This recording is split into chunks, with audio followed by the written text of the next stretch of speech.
divina humanidad de Jesús. ¿Sí? Vamos a ver la bendita y divina humanidad de Jesús. ¿A qué me refiero? Miren, hermanos, el Señor Jesucristo tenía 12 discípulos.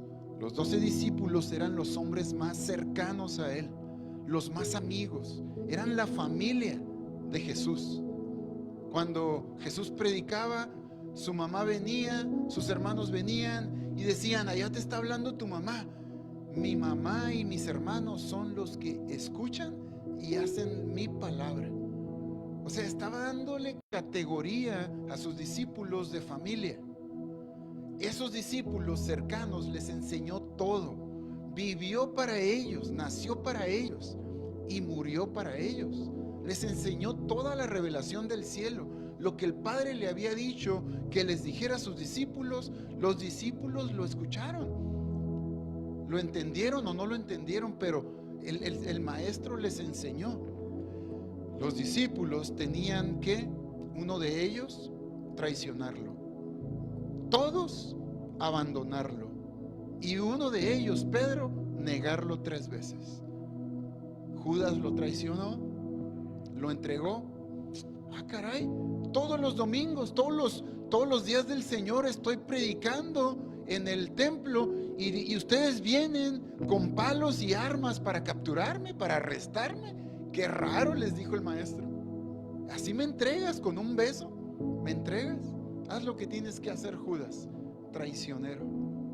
Después de eso, como lo arrestaron, los discípulos hicieron que se cumpliera la palabra. Salieron huyendo, lo abandonaron. Lo tenían que traicionar, lo tenían que abandonar. Y el Maestro les había explicado: miren discípulos, miren amigos, miren familia.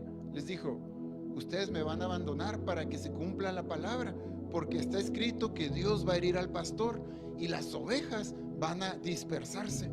Entonces el apóstol Pedro dijo: antes de abandonarte, yo voy a dar mi vida por ti. Sí, Pedro, pero antes de que amanezca y cante el gallo 3 veces, cante el gallo, perdón, tú me habrás negado 3 veces. No, Maestro, te lo juro por esta, que no. Y dice la Biblia: y todos los discípulos juraron lo mismo, que no lo iban a abandonar. Cuando vinieron a arrestarlo, pélate, carnal. Se dieron a la fuga, incluso Pedro. Más pronto cae un hablador que un cojo, dicen los dichos mexicanos, ¿verdad? Bueno, está sucediendo lo que tenía que suceder. Y Jesús, después de todo eso, que se estaba cumpliendo la palabra de Dios, haber sido traicionado, haber sido abandonado y haber sido negado por Pedro, el alfa del equipo, de su equipo. Entonces ya está arrestado el Señor Jesucristo, se encuentra ante Pilato y dice la Biblia en Mateo 27, dice que Jesús se encontraba frente a Pilato, el gobernador romano, y hace una pregunta: ¿eres tú el rey de los judíos?, le preguntó el gobernador. Tú lo has dicho, contestó Jesús. Entonces, cuando los principales sacerdotes y los ancianos presentaron sus acusaciones contra Jesús, Jesús guardó silencio. ¿No oyes todas las acusaciones que presentan en tu contra?, le preguntó Pilato. Para sorpresa del gobernador, Jesús no respondió a ninguno de sus cargos. Miren lo que está viviendo Jesús, y miren lo que los discípulos están por algún lugar escondidos, mirando y sintiendo. Jesús es arrestado como si fuera un delincuente. Cuando Jesús había enseñado a sus discípulos que era el Hijo de Dios, era el Mesías, era el Rey, era el Salvador, todas esas cosas, acciones, provienen de alguien fuerte, alguien con autoridad, no alguien que vienen y lo arrestan. Entonces los discípulos están observando, viviendo, experimentando como la tragedia de su fe, la caída de un imperio, por decirlo. Están siguiendo a su maestro, están aprendiendo de él, están viendo a su maestro, empezando a mirar a su maestro como Señor, como su rey, como su salvador. Pero en eso, antes de que terminaran de creer los discípulos, vienen y lo arrestan. Y ahora está arrestado como un delincuente. Imaginen la fe de los discípulos. Va como bien, empiezan a seguir a Jesús, escuchan las enseñanzas, Jesús se las explica, ellos la entienden. La fe de los discípulos va así, pero cuando vienen por Jesús y lo arrestan como si fuera un delincuente, la fe de los discípulos va como un avión en picada, va cayendo, se va desmoronando, se va haciendo pedazos la fe, la esperanza que ellos tenían de liberación, etcétera. Y además Jesús está viviendo una confrontación por el mundo. Uno de los hombres de autoridad, uno de los políticos, dice: oye, ¿quién eres? Dime, ¿eres el rey de los judíos? Tú lo has dicho, joven, usted lo ha dicho. Entonces dice: al reunirse la multitud frente a la casa de Pilato aquella mañana, él les preguntó: ¿a quién quieren que ponga en libertad? ¿A Barrabás o a Jesús? Porque tenía que liberar a uno, era la costumbre. Entonces él sabía muy bien que los líderes religiosos judíos habían arrestado a Jesús por envidia, dice. Justo en ese momento, cuando Pilato estaba sentado en el tribunal, su esposa le envió el siguiente mensaje, la esposa de Pilato, diciendo: deja en paz a ese hombre inocente. Anoche sufrí una pesadilla terrible con respecto a él. Mientras tanto, los principales sacerdotes y los ancianos persuadieron a la multitud para que pidiera la libertad de Barrabás y que se ejecutara a Jesús. En comparación a un delincuente de verdad, a los ojos, a la vista de todos, sabían que Barrabás era un rebelde contra el imperio. Andaba haciendo ahí una reforma. Era un revoltoso, era un grillero. El imperio romano eliminaba ese tipo de personajes porque no les convenía, pues, que levantara la tierra ahí en el imperio. Todos sabían que Barrabás era un pecador, un delincuente, un traicionero a la patria. Y los líderes religiosos instaron al pueblo para que liberaran a Barrabás antes que a Jesús, el inocente, el santo, el Hijo de Dios. Imagínense la comparación del pueblo, y eligieron al peor de los peores en comparación a Jesús. Jesús está sufriendo, hermanos, antes de que se vayan a dormir, hermanos. Jesús está sufriendo la comparación que los hombres hacemos cuando escuchamos a Jesús. Oye, pero Jesús realmente, oye, pero tu Dios realmente, oye, pero tu iglesia realmente es porque yo he escuchado que los pastores son bien tranzas, que las iglesias son bien tontos, las ovejas les lavan el cerebro, que el Dios de los cristianos es un Dios son fanáticos. O sea, es cierto, o sea, la misma comparación que hacen la gente en el siglo XXI la estaban haciendo en ese tiempo, pero de una manera muy gráfica, comparándolo con un pecador, a Jesús. Les dije que antes de que se duerman, hermano, voy a seguir. ¿Están bien? ¿Tomaron café suficiente? Ahorita va a venir un break para que pueden aguantar la respiración un minuto. Miren, algunos de los soldados del gobernador llevaron a Jesús al cuartel. ¿A quién llevaron al cuartel? ¿Quiénes? Algunos de los soldados. ¿De quién? Del gobernador de Roma. Muy bien. Y llamaron a todo el regimiento. O sea, un puño de soldados llamó a todo el regimiento. Vénganse para acá, cáiganle. Le quitaron la ropa a Jesús, le pusieron un manto escarlata, armaron una corona con rama de espinos, se la pusieron en la cabeza y le colocaron una caña de junco en la mano derecha, como si fuera un cetro. Lo vistieron de rey, pues, pero al estilo de ellos, al estilo bullying. Luego se arrodillaron burlonamente delante de Jesús mientras se mofaban, mientras le daban carrilla, mientras se burlaban, mientras lo insultaban. ¡Viva el rey de los judíos!, se burlaban. Lo escupieron, le quitaron la caña del junco y el que supuestamente era su cetro, y lo golpearon en la cabeza con el mismo junco.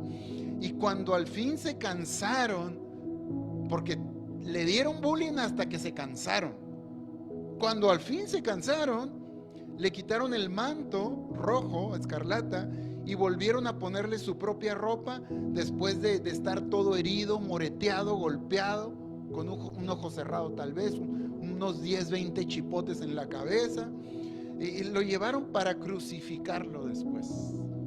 Todo lo que está viviendo Jesús, todo lo que está viviendo el mundo, con tal de comprobar en carne propia de que Él no es el Rey de los judíos, Él no es el Mesías, Él no es ningún hijo de Dios, no hay ninguna salvación.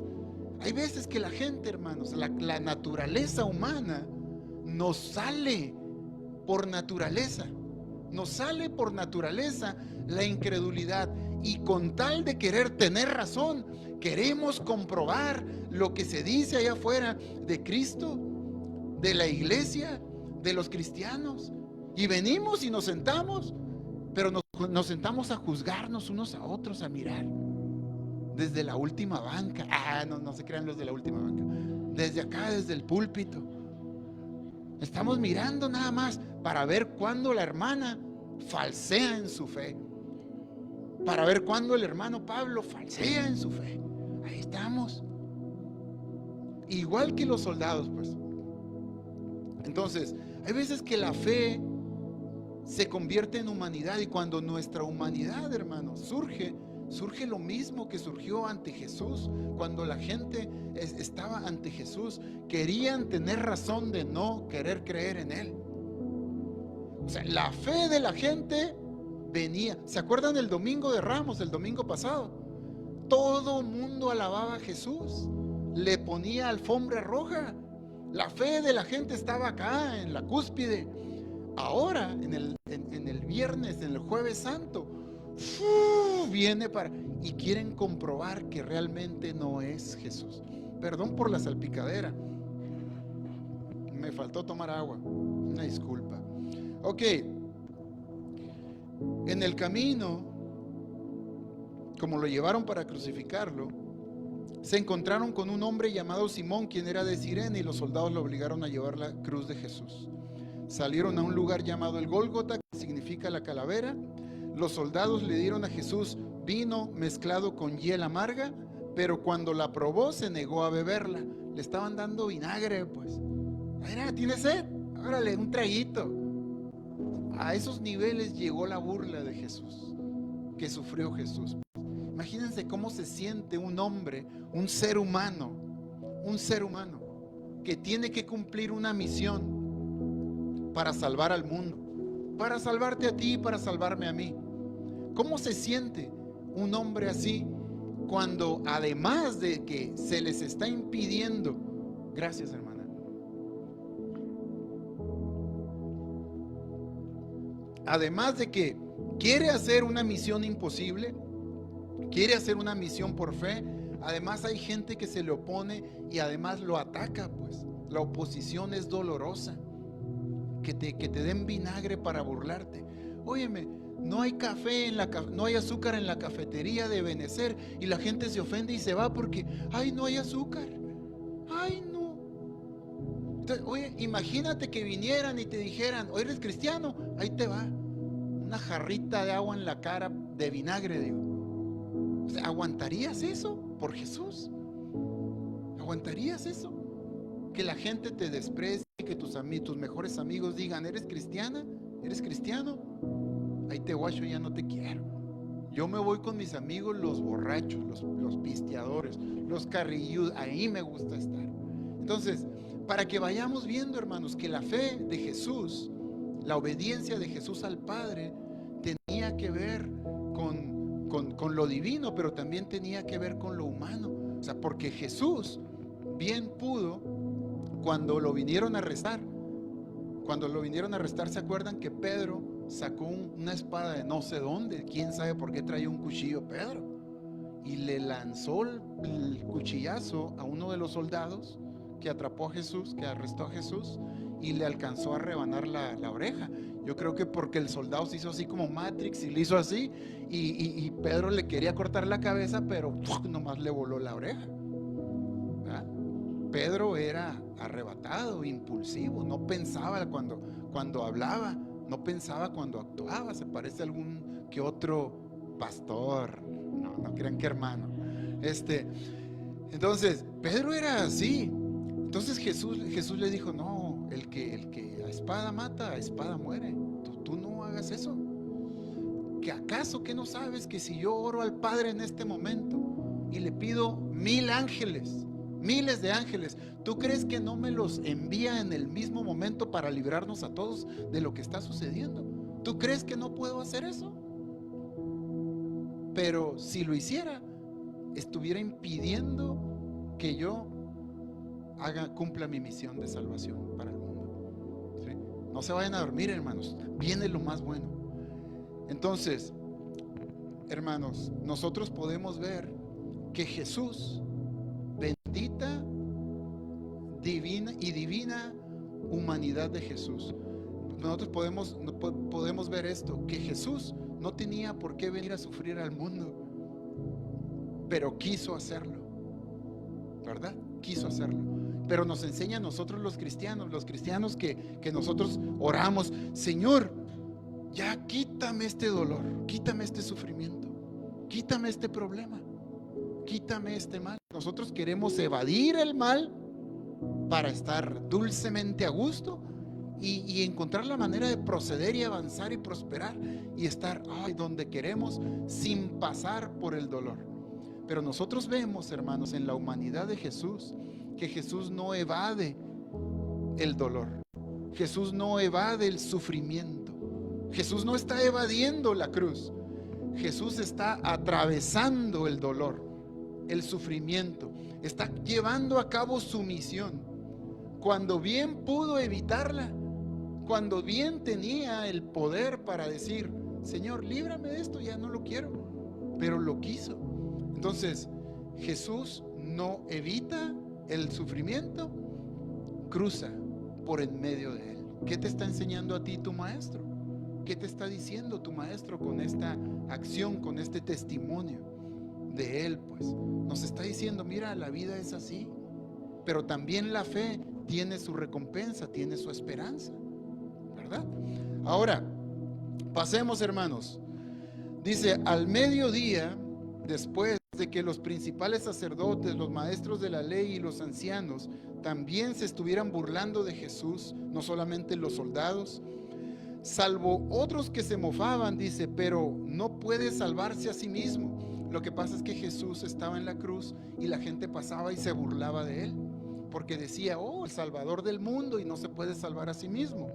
Con que es el Rey de Israel, ¿no? Estaban burlándose. Que baje de la cruz ahora mismo y creemos en él. Confío en Dios entonces, que Dios lo rescate ahora si lo quiere, pues dijo: soy el Hijo de Dios. Hasta los revolucionarios que estaban crucificados con Jesús se estaban burlando de la misma manera de él. ¿Sí? Todo mundo se burlaba, los que estaban en una posición mejor y los que estaban en la misma situación que él, de peor, crucificados, estaban burlándose de él. Todo mundo lo abandonó. Ustedes saben cuando alguien te abandona, ¿alguien ha tenido la experiencia de que un padre te abandone, un amigo te abandone, una familia te abandone? ¿Ustedes saben lo que es eso? Que la gente, que nadie te apoye. Estaba trabajando en el otro lado hace años, cuando recién me convertí, y yo platicaba con todos, era amigo de todos mis compañeros, pero de repente una vieja bruja comenzó a decir que yo era cristiano. Desgraciada. Y yo, y todo mundo me abandonó. Todo mundo se volteó en contra mía, nomás porque, sí, comenzaron a señalarme. Caray, se siente re feo que la gente te diga, te señale y te mire como bicho raro. Hay adolescentes en la secundaria que experimentan la burla y el desprecio, el abandono de sus propios amigos. Se siente feo, hermanos. Jesús estaba siendo abandonado por todos, los que estaban en su situación y los que estaban en mejor posición, los que conocía y los que no conocía también. Estaba experimentando una soledad, un abandono total, pues. Estaba triste hasta la muerte, como les había dicho a sus discípulos. Entonces, dice que al mediodía se llenó de oscuridad hasta las 3 de la tarde el día. A eso de las 3 de la tarde Jesús clamó en voz fuerte: Elí, Elí, lema sabactani, que significa: Dios mío, ¿por qué me has abandonado? Le está diciendo a Dios, al Padre, ¿por qué me has abandonado? Está experimentando el abandono total. Algunos que pasaban por ahí entendieron mal y pensaron que estaba llamando al profeta Elías. Entonces dice, pero los demás dijeron: espera, a ver si Elías viene a salvarlo. Entonces Jesús volvió a gritar y entregó su espíritu. Murió. La bendita humanidad de Jesús murió, como muere un ser humano, total. En ese momento, la cortina del santuario del templo se rasgó en dos de abajo arriba. La tierra tembló, las rocas se partieron en dos, las tumbas se abrieron. Los cuerpos de muchos hombres y mujeres justos, creyentes, que habían muerto, resucitaron. Salieron del cementerio luego de la resurrección de Jesús, entraron en la santa ciudad de Jerusalén y se aparecieron a mucha gente. Todas estas cosas sucedieron cuando Jesús murió. El oficial romano y los otros soldados que estaban en la crucifixión se quedaron aterrorizados por el terremoto y por todo lo que había sucedido, y dijeron: este hombre era verdaderamente el Hijo de Dios. Pero chequen esto, hermanos. Muchas mujeres que habían llegado desde Galilea con Jesús para cuidar de él, miraban de lejos todo lo que estaba sucediendo, todo lo que estaba viviendo Jesús, todo lo que sucedió en la naturaleza. Entre esas mujeres que estaban de testigos estaban María Magdalena, María, la madre de Santiago y José, y la madre de Santiago y Juan, los hijos de Zebedeo.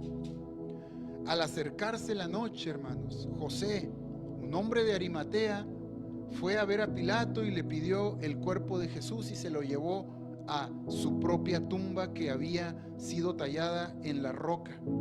Luego hizo rodar una gran piedra para tapar la entrada y se fue. Tanto María Magdalena como la otra María estaban sentadas frente a la tumba y observaban. Hay un detalle aquí importante, hermanos, que ustedes deben de saber. Dice que Jesús de Arimatea era un hombre rico, de billete. Así como en Ensenada había hombres ricos antes, cuando yo era más jovencito de lo que ahora soy.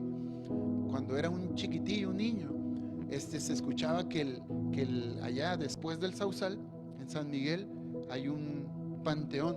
Se escuchaba que el señor Macías, que era dueño de tiendas y propiedades en Ensenada, había construido una tumba para él. Y cuando pasábamos así por la carretera hacia San Antonio, se veía acá una tumba con unos pilarzotes, porque tenía billete, pues. José de Arimatea tenía billete, tenía una tumba preparada para él.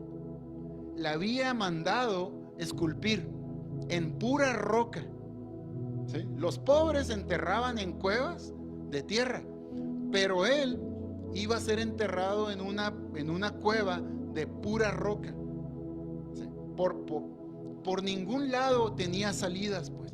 Si escarbaban con una cuchara por dentro, no se podían escapar, como se escapaban antes de la cárcel, que empezaban a romper el ladrillo y hacían un hoyo y se escapaban. Nadie podía salir de esa cueva porque era de roca. Y además dice que colocó su propia tumba, había sido tallada. Luego hizo que sus discípulos vayan y roben su cuerpo y luego vayan a decir a todo el mundo que él resucitó de los muertos. Si eso sucede, estaremos peor que al principio.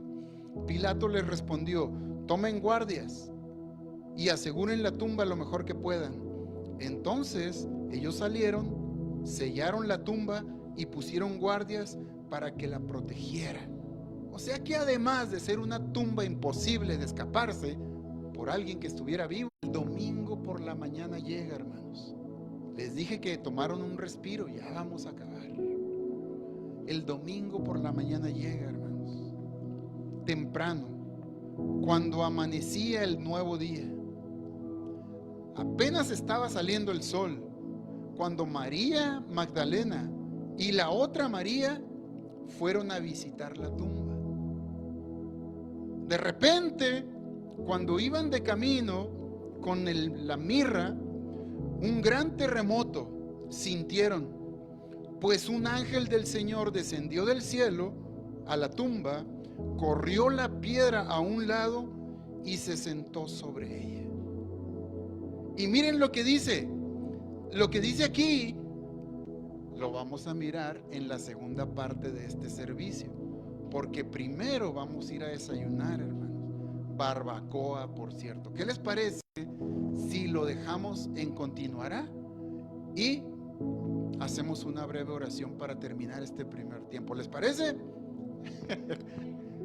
Muy bien. ¿Los dormí? ¿Logré dormirlos? Vamos a orar, hermanos. Padre del cielo, queremos agradecerte mucho por todos los sacrificios que realmente hiciste por nosotros, Padre. Por enviar a tu Hijo Jesucristo, porque Jesucristo nos demostró su amor, su compromiso con la redención de la humanidad a través de la pasión y la crucifixión que sufrió, Padre. Todo ese dolor, todo ese sentimiento, toda esa tristeza, toda esa carga física y emocional y psicológica que llevaba cargando solo, Padre. Se sintió solo más de una vez. Todo lo que vivió para salvarnos a nosotros, para darnos la oportunidad de estar contigo, Padre, por la eternidad. Porque Él dijo que el que cree en mí ya tiene vida eterna. Y nosotros, Padre, tenemos vida eterna. Somos sus discípulos, somos hijos de Dios, gracias a todo lo que Él pagó por nosotros. Ahora entendemos, oh Dios, ahora entendemos realmente que nuestra salvación fue gratis para nosotros, pero alguien pagó por ella. Alguien pagó por mi salvación, un costo muy alto. Y ahora queremos llevar una vida de fidelidad, de consagración, de santidad y de pureza contigo, Padre. Bendito sea tu nombre por siempre.